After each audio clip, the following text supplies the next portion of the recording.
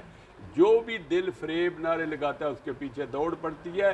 اس میں عوام کا قصور ہے. عوام دیکھیں ان کا تمام ماضی جتنی جماعتیں ہیں ان سب کا ماضی ہمارے اور آپ کے سامنے ہے، عوام کے سامنے ہے. اس وقت صرف ایک ہی امید ہے، وہ ہے T L P. T L P ابھی تک اسمبلی میں نہیں. میں دعوت دیتا ہوں پورے عوام کو، پوری قوم کو کہ ٹی ایل پی کا ساتھ دیں تو انشاءاللہ تعالی دیانتدار قیادت آئے گی. اور جو بھی دیانتدار قیادت آئے گی قرآن پاک اور اس کی حدیث کی روشنی میں فیصلے کرے گی، ملک میں اسلامی قانون نافذ کرے گی، سود سے پاک معاشرہ قائم کرے گی، تو اس پر اللہ کی رحمتیں ہی رحمتیں نازل ہوں گی. تو کیا سمجھتے ہیں کہ اگر الیکشن، پہلے تو یہ بتائیں کہ 2023 میں الیکشن نظر آ رہے ہیں؟ نہیں، وہ تو 2024 میں ہے، جنوری اینڈ پہ. 23 کا تو سین ہی نہیں نا. مطلب یہ ہے کہ یہ آئینی بات ہے کہ الیکشن کمیشن نے اعلان کیا کہ 30 نومبر کو حلقہ بندیاں کے تمام اعتراضات ختم ہو کر حلقہ بندیوں کی لسٹ فائنل لگا دی جائے گی. اس کے بعد آئین میں یہ ہے کہ 54 56 یا 58 دن میں الیکشن ہر صورت ہوں گے. وہ 24 26 یا 28 کی ڈیٹ آئے گی اور جنوری میں ہر صورت الیکشن ہوں گے انشاءاللہ. تو کیا سمجھتے ہیں آپ کہ ان الیکشنوں میں آپ کس پارٹی کو دیکھ رہے ہیں؟ ہم اپنے آپ کو دیکھ رہے ہیں. انشاءاللہ تعالی ہمارا مقابلہ مسلم لیگ نون کے ساتھ ہے. تیسری کوئی پارٹی نہیں ہے. آپ کے سامنے جماعت اسلامی کا بھی رزلٹ ہے پنجاب میں، اور پنجاب میں پیپلز پارٹی کا بھی رزلٹ آپ کے سامنے ہے.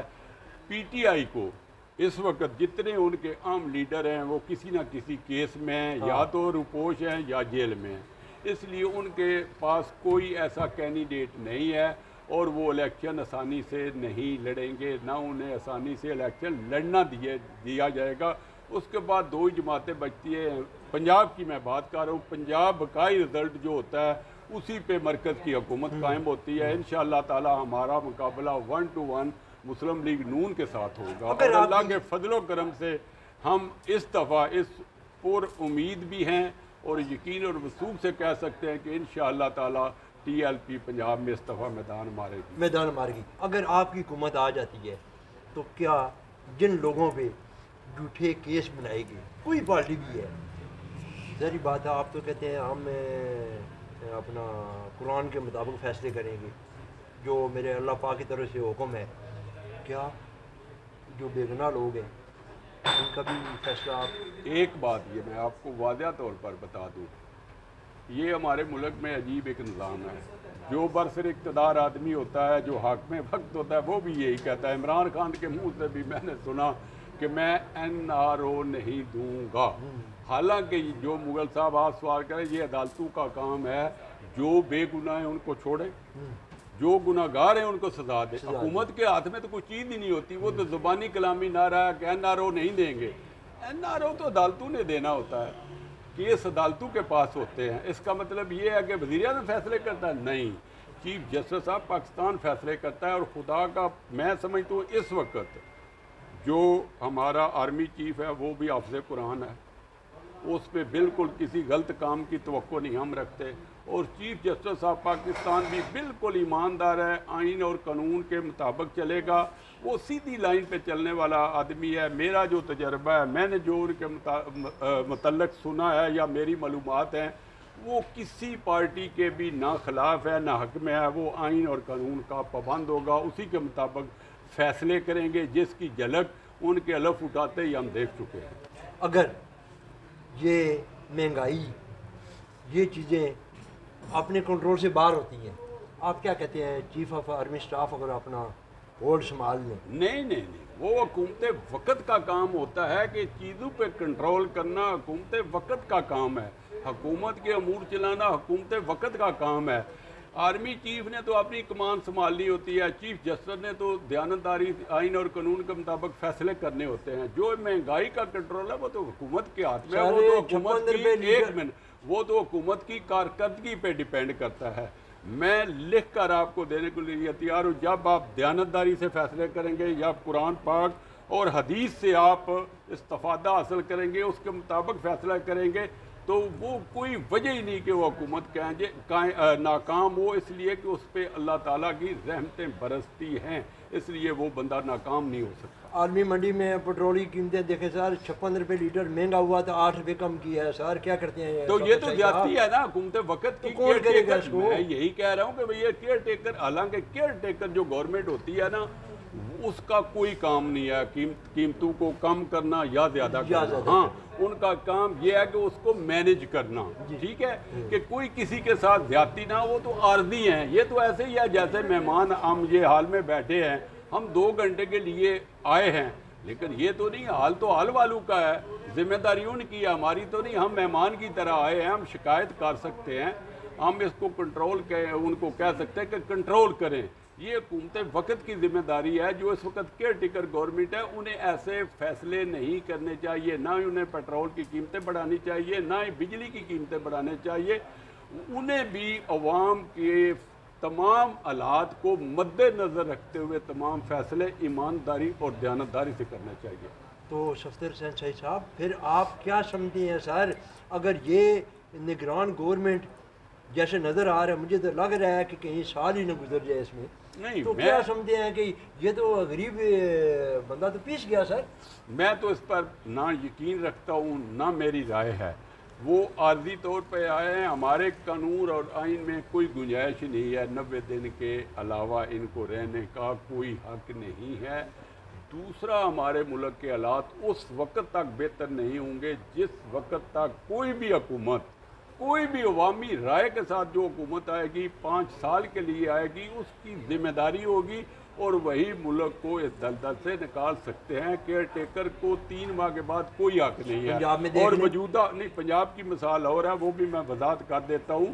اس وقت جو موجودہ چیف جسٹس ہے، وہ آئین اور قانون کا ان کو پابند بنائے گا موجودہ گورنمنٹ کو۔ اگر وہ نہ کروا سکا تو وہ گھر چلا جائے گا، وہ بندیال کی طرح کرسی کے ساتھ نہیں چمٹا رہے گا۔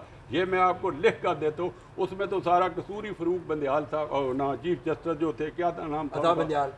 عطا بندیال صاحب کا ہے۔ اس لیے کہ جو بندہ فیصلہ کرتا ہے اس پہ پھر وہ عمل بھی کرواتا ہے۔ انہوں نے عمل کوئی کروایا نہیں، انہیں تو چاہیے تھا پھر جرأت کے ساتھ دلیرانہ فیصلہ کرتے، وزیر اعظم کو فارغ کر دیتے، وزیر اعلیٰ کو فارغ کر دیتے۔ آئین اور قانون اس کی انہیں اجازت دیتا ہے، آئین پہ عمل درآمد کرانا حکومت کی ذمہ داری ہے، لیکن فیصلے کی روشنی میں وہ تو بندیال صاحب کی کمزوری ہے کہ فیصلہ تو دے دیا لیکن عمل درآمد نہیں کروایا۔ یہ ان کی ذمہ داری تھی کہ عمل درآمد کرواتے اور دلیری اور جرأت سے فیصلہ کرتے، اور وزیر اعظم کو گھر بھیجتے، وزیر اعلیٰ کو گھر بھیجتے۔ بڑی زبردست بات کی ہے جی انہوں نے، کہ اگر عطا بندیال صاحب میں اتنی جرأت نہیں تھی تو ان کو یہ فیصلے نہیں کرنے چاہیے تھے۔ اگر فیصلے کیے ہیں تو اس پہ عمل درآمد بھی کرانا ان کا کام تھا۔ بڑی زبردست نئی بات آئی ہے۔ قاضی فائز عیسیٰ صاحب کی بڑی ماشاءاللہ ہم بھی تعریف کرتے ہیں، لیکن یہ تو ڈنکے کی چوٹ پہ کہہ رہے ہیں سر، وہ تو ماشاءاللہ بڑے زبردست فیصلے کریں گے سر۔ انہوں نے حلقہ بندیوں کے حوالے سے پی پی جو اپنا آپ کی ابھی 12 بن گئی ہے، اس کے حوالے سے آپ کیا کہتے ہیں؟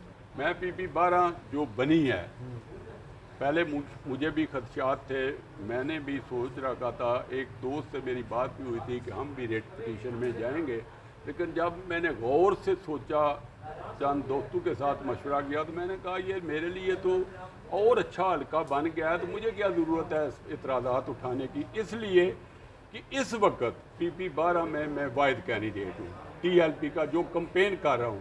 اس وقت میرے سامنے کوئی بھی مسلم لیگ نون کا ابھی تک ٹکٹ کا ڈیسیژن ہی نہیں ہوا۔ ٹھیک ہے، بالکل جو 3 کینڈیڈیٹ پہلے فال کر رہے تھے وہ تینوں اس حلقے سے نکل گئے ہیں، وہ پی پی 11 میں چلے گئے، ہم پی پی 12 میں آ گئے۔